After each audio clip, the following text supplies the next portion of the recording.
Le parfum des roses anciennes et de la lavande flottait dans l'air matinal de Provence, un arôme qu'Hélène Dubois associait à la paix, une paix sur le point d'être brisée. La lumière dorée d'un soleil d'octobre caressait les pierres chaudes de sa maison, le mas provençal où elle avait passé plus de 40 ans de sa vie. Chaque tuile, chaque vigne vierge grimpant sur la façade racontait une histoire. À 73 ans, Hélène trouvait son plus grand réconfort dans le silence de ce jardin, un sanctuaire qu'elle avait créé avec son mari, Alain. En taillant avec une précision affectueuse un rosier particulièrement têtu, elle sourit. Alain disait toujours que cette rose lui ressemblait. Depuis sa mort, il y a 3 ans, le jardin était devenu son confident. La quiétude des lieux était son trésor, mais au fond d'elle, une petite voix lui murmurait que d'autres, peut-être même sa propre famille, pourraient voir cette solitude non pas comme un choix, mais comme un signe de fragilité. La sonnerie stridente de son téléphone portable, posé sur le vieux banc de pierre, fut une note discordante dans cette symphonie matinale. C'était Isabelle. Hélène retira ses gants de jardinage, essuya ses mains sur son tablier et décrocha avec un sourire qui se voulait naturel. « Bonjour, ma chérie. »« Bonjour, maman » répondit la voix contrôlée de sa fille, une voix qu'Hélène avait appris à décrypter au fil des ans, lisse en surface mais souvent chargée de tensions sous-jacentes. « Comment vas-tu ce matin ? Tu ne te fatigues pas trop avec ce grand jardin ? » La conversation commença par des banalités. Des nouvelles des petits-enfants, trop occupés par leurs études pour appeler leur grand-mère. Des commentaires sur le temps qui se rafraîchissait. Puis, comme Hélène s'y attendait, le véritable sujet émergea, enrobé de fausses sollicitudes. « Je m'inquiète pour toi, maman. Toute seule dans cette immense maison. Ce n'est pas raisonnable à ton âge. Pense à tout l'entretien. » Hélène sentit ses doigts se crisper sur le sécateur qu'elle tenait encore. « Je me débrouille très bien, Isabelle. Tu sais que j'aime m'occuper de tout ça. C'est ce qui me maintient en forme. » Bien sûr, concéda Isabelle, mais son ton était condescendant. Mais avec l'hiver qui approche, les factures de chauffage vont grimper. As-tu pensé à un endroit plus simple ? Plus adapté ? Les mots « simple » et « adapté » sonnèrent aux oreilles d'Hélène comme des termes d'un rapport médical, froid et impersonnel. Un nœud commença à se former dans son estomac. « Ma maison est parfaitement adaptée à mes besoins, merci. Ne t'inquiète donc pas pour moi. » Après avoir raccroché, Hélène resta immobile un long moment. Le silence du jardin lui parut soudain lourd, presque menaçant. Ce n'est que de l'inquiétude maladroite, tenta-t-elle de se rassurer, mais les mots sonnaient creux. Une tête aux cheveux argentés et bouclés apparut par-dessus la haie de laurier qui la séparait de sa voisine. « Alors, c'était ta fille de la ville » lança Monique, son amie et confidente, avec son franc-parler légendaire. Elles échangèrent quelques mots sur le temps et sur le chat du village qui avait encore volé une sardine sur l'étal du poissonnier. Puis, le regard pétillant de Monique se fit plus sérieux. « Ne me dis pas qu'elle t'a encore parlé de ces résidences-services où on gare les vieux en attendant la fin ?» Hélène força un sourire, mais la remarque de son amie, à moitié sérieuse, avait touché juste. Le malaise diffus qu'elle ressentait depuis l'appel se transforma en une suspicion concrète. La sollicitude d'Isabelle était un masque, et la plaisanterie de Monique venait de le faire tomber. Elle retourna à ses roses, mais le cœur n'y était plus. La paix avait déserté son jardin. Plus tard, en se préparant un café dans sa cuisine, l'arôme familier ne parvint pas à la réconforter. Elle repassait en boucle la conversation dans sa tête, chaque mot, chaque intonation. C'est alors qu'un détail, d'abord insignifiant, refit surface avec une clarté brutale. En repensant à l'appel, Hélène réalise qu'Isabelle a mentionné les factures de chauffage qui vont grimper cet hiver, un détail qu'Hélène ne lui a jamais communiqué. Comment pouvait-elle savoir ? Hélène se sentait observée dans sa propre maison. Avant de pouvoir analyser cette étrange paranoïa, elle allait découvrir que le véritable monstre n'était pas tapi dans l'ombre, mais parlait avec la voix de sa propre fille. Le café qu'elle avait préparé se refroidissait sur la table de la cuisine, intact. L'inquiétude était une chose, mais la suspicion était un poison qui commençait à s'infiltrer dans les fondations mêmes de son existence. Cherchant un réconfort, un ancrage dans le passé heureux, elle se dirigea vers le salon et s'assit dans le vieux fauteuil en cuir d'Alain. De la bibliothèque, elle sortit un lourd album photo à la couverture de cuir usé. Elle l'ouvrit sur une page qu'elle connaissait par cœur. Une photo d'elle et Alain, une trentaine d'années plus tôt, riant aux éclats devant le mas alors à moitié en ruine. Il la tenait par la taille, le visage rayonnant de projet. « Tu verras, Hélène lui avait-il dit ce jour-là, on en fera notre paradis. » Et il l'avait fait. Chaque pierre, chaque poutre, chaque fleur dans le jardin était imprégnée de leur amour et de leur travail. En caressant la photo jaunie, Hélène sentit une vague de détermination la submerger. Ce n'était pas seulement une maison. C'était le testament de leur vie commune. C'est à cet instant que le téléphone sonna de nouveau. Le cœur d'Hélène fit un bond. Peut-être qu'Isabelle avait senti son trouble et rappelait pour s'excuser, pour clarifier ses propos. Avec une lueur d'espoir tenace, elle décrocha. Mais elle n'eut pas le temps de dire un mot. La voix d'Isabelle, claire et dure, traversa le combiné, ne lui étant pas destinée. Non, elle n'a rien vu venir, disait Isabelle à son mari, Pierre. Là, elle est tellement prévisible. L'agent de Prestige Immobilier a dit qu'on pouvait espérer 600 000 €, facile. De quoi financer notre extension et mettre les enfants à l'abri. Hélène sentit le sang se glacer dans ses veines. Le téléphone lui parut soudain peser une tonne, un bloc de glace contre son oreille. La voix de Pierre répondit, complice. Et pour la maison de retraite ? Tu es sûr de ton coup ? Les mimosas d'or, répondit Isabelle avec une satisfaction évidente. Ça a l'air respectable, confortable. On paie les 6 premiers mois avec une petite partie de la vente, et le reste c'est pour nous. De toute façon, on la fera passer pour sénile si elle résiste. Un bon médecin, quelques témoignages bien placés, l'affaire sera réglée avant Noël. Chaque mot était un coup de poignard. Le paradis qu'elle avait construit avec Alain venait d'être évalué, liquidé, transformé en un projet immobilier sordide par sa propre fille. Le choc fut si violent qu'elle cessa de respirer. Elle ne laissa pas tomber le téléphone. Avec une lenteur infinie, comme dans un cauchemar, elle le reposa doucement sur son socle. Le clic final fut le son le plus assourdissant qu'elle ait jamais entendu. Le silence retomba sur le salon, seulement troublé par le tic-tac régulier de la vieille horloge comtoise. Tic-tac. Le son qui avait rythmé sa vie paisible était maintenant le compte à rebours de sa dépossession. Une larme, unique et brûlante, roula sur sa joue. Puis une autre. Mais alors qu'un sanglot menaçait de la submerger, une autre force, plus ancienne, plus profonde, se réveilla en elle. C'était la voix d'Alain, résonnant dans sa mémoire. « Tu es plus forte que la pierre de cette maison, Hélène. » Les larmes s'arrêtèrent. Son visage, dévasté par le chagrin une seconde plus tôt, se durcit. Ses épaules, d'abord affaissées, se redressèrent. Ce n'était plus une victime assise dans un fauteuil. C'était une adversaire. Elle se leva, traversa la pièce d'un pas qui n'hésitait plus et se dirigea vers le bureau d'Alain, une pièce qu'elle n'utilisait presque plus. L'odeur du bois ciré et du vieux papier la frappa. Elle ouvrit un tiroir qui grinça légèrement et en sortit un grand classeur en carton. Sur l'étiquette, écrit de sa propre main d'ancienne comptable, on pouvait lire « Finances et propriétés ». Elle posa le classeur sur le bureau et l'ouvrit. À l'intérieur, des décennies de vie méticuleusement organisées, titres de propriété, relevés de placement, police d'assurance. Ce n'était pas seulement des chiffres. C'était la preuve tangible d'une vie de prudence, de travail et de prévoyance. C'était son arsenal. Hélène alluma le vieil ordinateur portable sur le bureau. L'écran s'illumina, jetant une lueur bleue sur son visage déterminé. Ses doigts, autrefois experts sur les touches d'une calculatrice, survolèrent le clavier.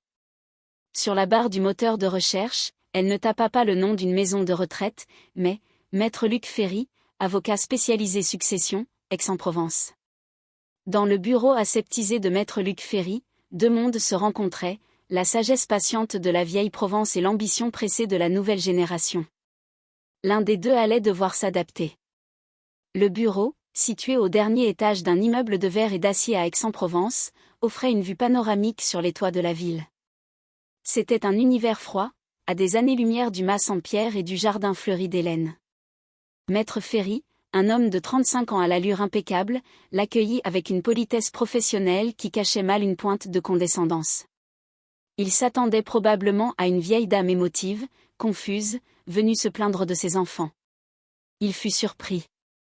Hélène s'assit, posa son sac à main sur ses genoux et en sortit un dossier en carton bien organisé. « Maître, commença-t-elle d'une voix calme et posée, je ne suis pas ici pour me plaindre ou pour pleurer sur mon sort. Je suis ici pour une consultation stratégique. » Le jeune avocat haussa un sourcil. Hélène ouvrit le dossier, révélant des relevés bancaires, des titres de propriété et une feuille où elle avait résumé sa situation financière avec la précision d'une ancienne comptable. « Ma fille et mon gendre ont l'intention de me faire déclarer incapable afin de vendre ma propriété. Voici leurs arguments probables, et voici mes actifs. Je ne veux pas les déshériter, maître.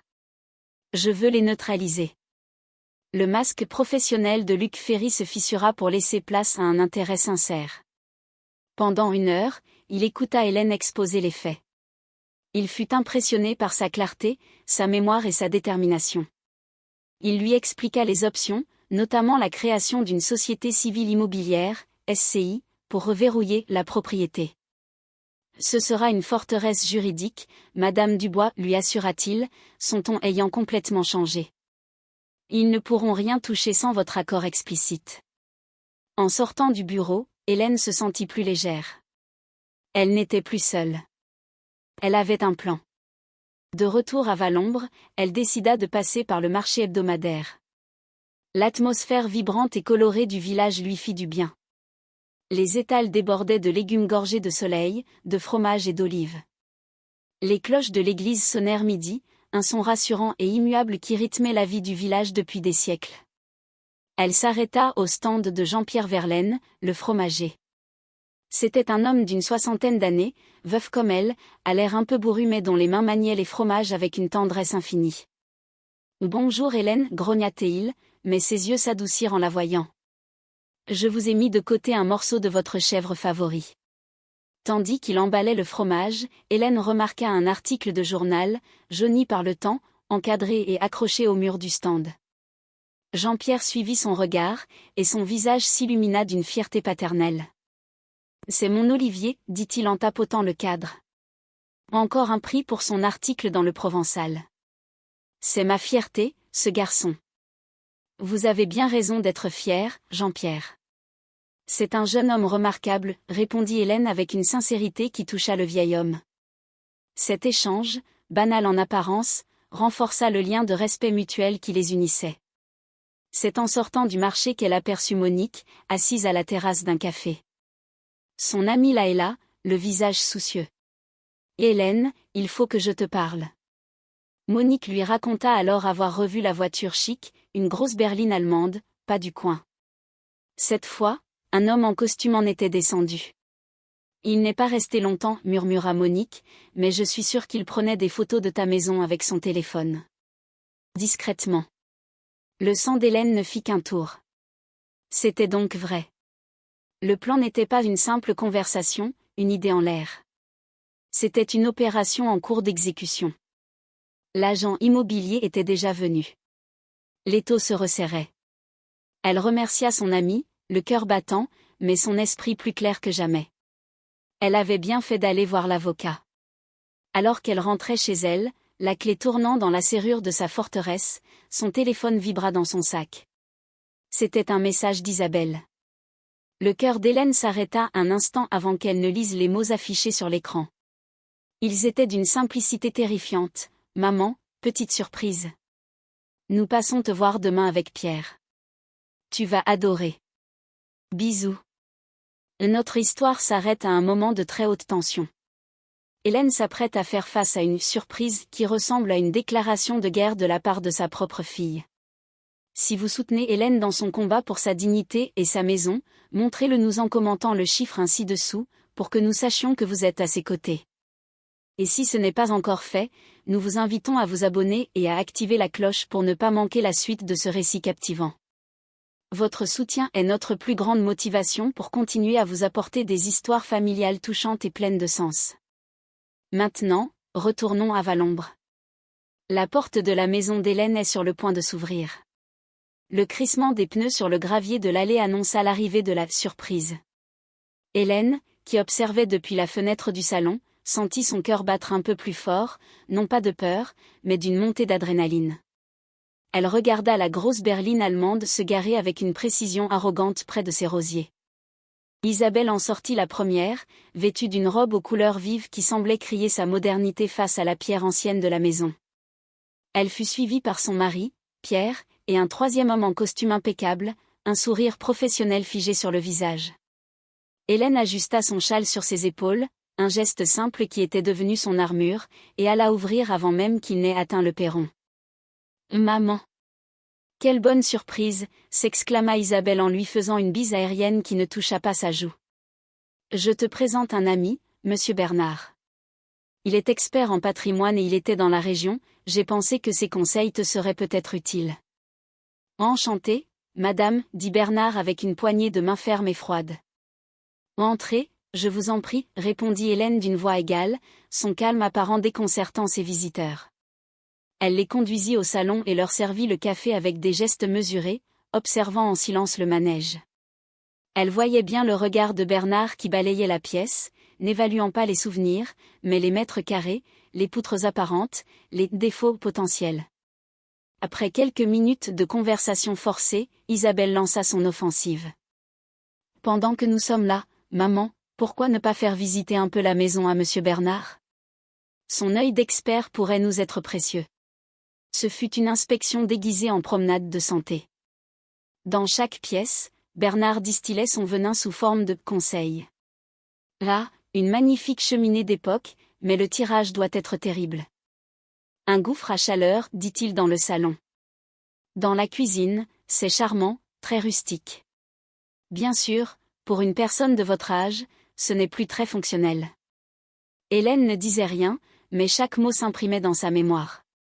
Il ne voyait pas sa vie, il ne voyait qu'un bien immobilier à liquider. Le coup le plus dur vint de son propre gendre.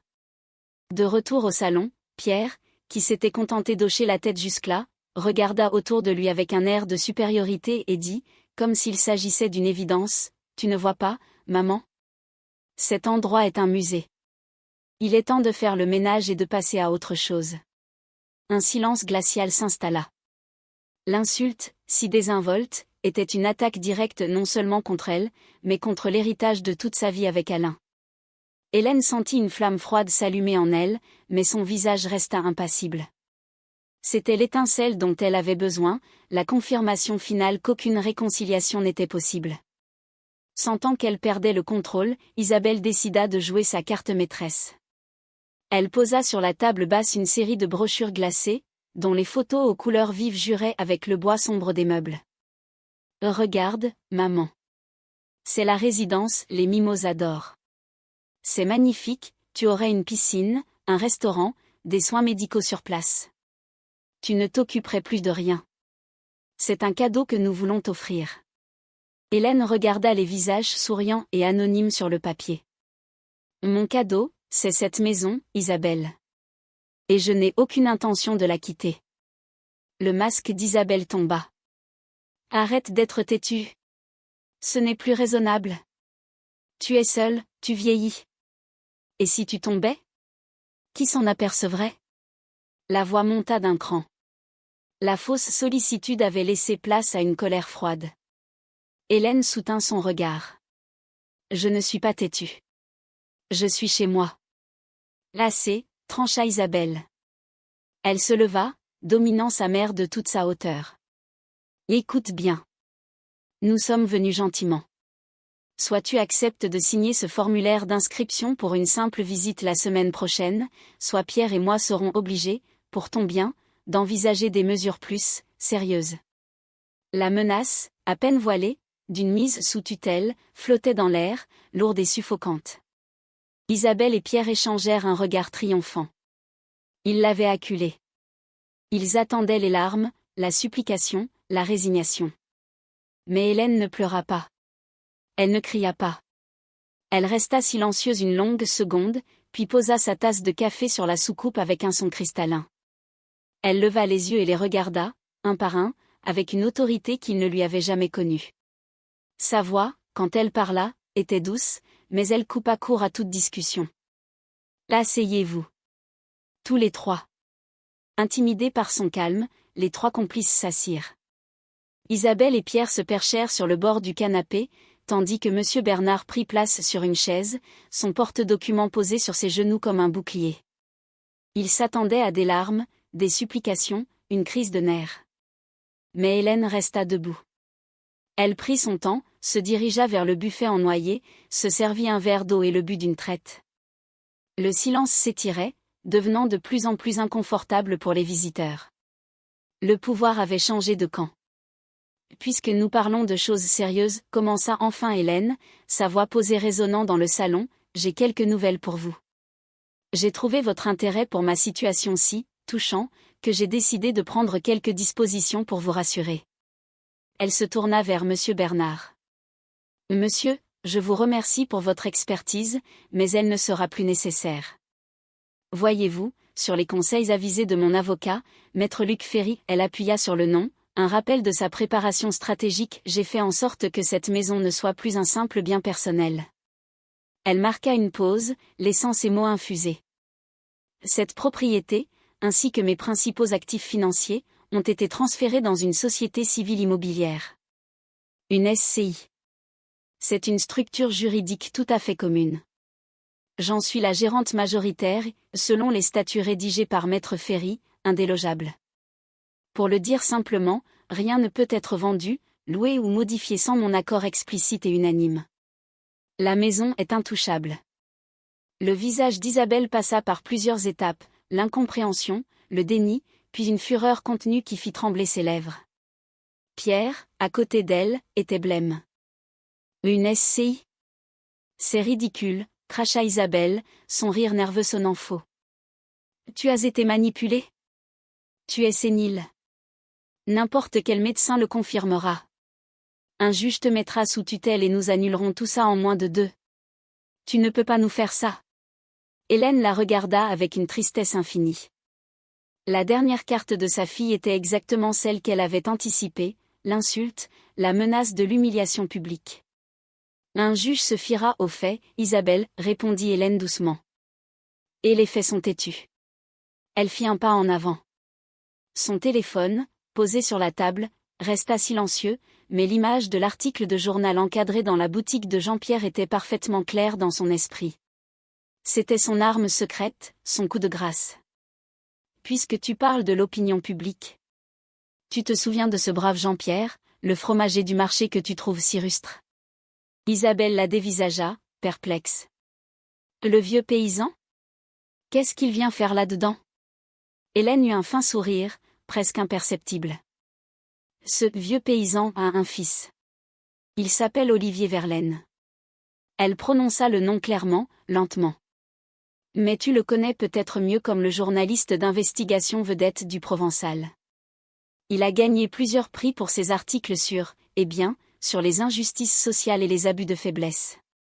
Il m'a dit, pas plus tard qu'hier, qu'il cherchait justement un grand sujet sur les relations familiales à notre époque. Une histoire de dévotion filiale, par exemple. Elle balaya la pièce du regard, son regard s'arrêtant tour à tour sur sa fille, son gendre, et enfin sur l'agent immobilier qui semblait avoir arrêté de respirer. Je suis sûre qu'il serait absolument fasciné par votre dévouement. Et par les méthodes de certains agents immobiliers un peu trop zélés. Ce fut le coup de grâce. La défaite d'Isabelle et Pierre n'était plus seulement juridique ou financière, elle était totale, sociale, absolue. L'idée de voir leur nom, leur réputation, si soigneusement construite, traînée dans la boue par un journaliste respecté était bien plus terrifiante qu'un procès. Monsieur Bernard, livide, se leva brusquement, rassemblant ses affaires. Je crois que j'ai un autre rendez-vous. Je suis navré, mais je dois y aller. Il s'éclipsa presque en courant, sans un regard en arrière. Isabelle, tremblante de rage, foudroya sa mère du regard. Et tu es un monstre. Non, répondit Hélène, sa voix maintenant douce, presque lasse. Je suis simplement une mère qui a décidé de ne plus être une victime.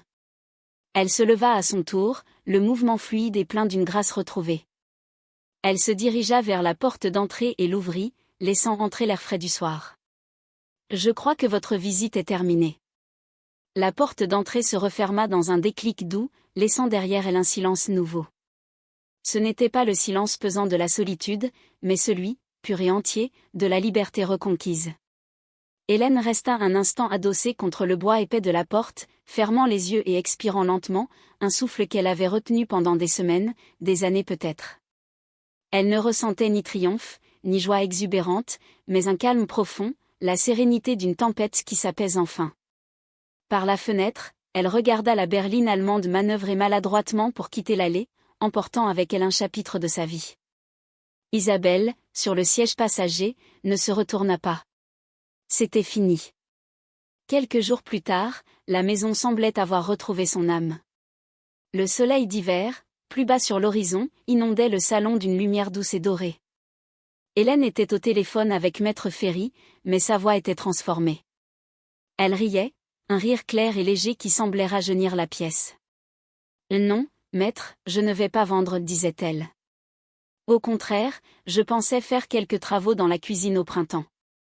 Et j'aimerais aussi que vous me conseilliez sur une donation que je souhaite faire à la bibliothèque du village. » La conversation n'était plus celle d'une cliente cherchant protection, mais celle d'une femme pleine de projets, maîtresse de son destin et de son avenir. En fin d'après-midi, alors que le ciel de Provence se teintait de rose et d'oranger, Hélène était assise sur sa terrasse, emmitouflée dans un grand châle en laine, un verre de vin blanc à la main. Monique était avec elle, et leur silence était aussi confortable que leur conversation. Elle ne parlait pas d'Isabelle. Elle parlait du dernier roman qu'elles avaient lu, des bulbes de tulipes qu'il faudrait planter avant le premier gel, de la vie qui continuait, tout simplement. Le petit portillon du jardin grinça. C'était Jean-Pierre, qui rentrait du marché. Il marqua une pause, un peu hésitant, puis s'avança vers elle, son béret à la main. Il tenait un petit paquet enveloppé dans du papier paraffiné. Et Hélène, Monique, salua-t-il avec sa cordialité bourrue. Il tendit le paquet à Hélène. Mon meilleur comté. Affiné 24 mois. Je me suis dit que, c'était l'occasion de fêter, ce que vous voudrez, dit-il avec un clin d'œil discret et un sourire entendu. Merci, Jean-Pierre. Vous êtes un ami précieux, répondit Hélène, véritablement touchée. Asseyez-vous donc un instant avec nous.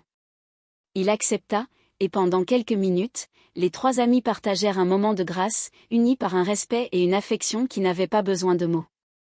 Ils étaient une famille improbable, une famille choisie. Alors que les premières lumières de Noël commençaient à scintiller dans le village de Valombre en contrebas, Hélène leva son verre. Elle regarda ses amis, puis son jardin endormi, sa maison qui la protégeait, et le ciel immense au-dessus d'elle. À la vie, dit-elle d'une voix douce et claire. Et à la liberté de la choisir. La caméra s'éloigne doucement, laissant Hélène au centre de son univers reconquis.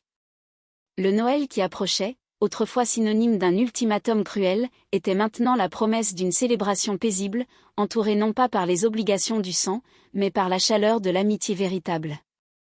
Pour la première fois depuis longtemps, Hélène se sentait profondément, joyeusement, chez elle.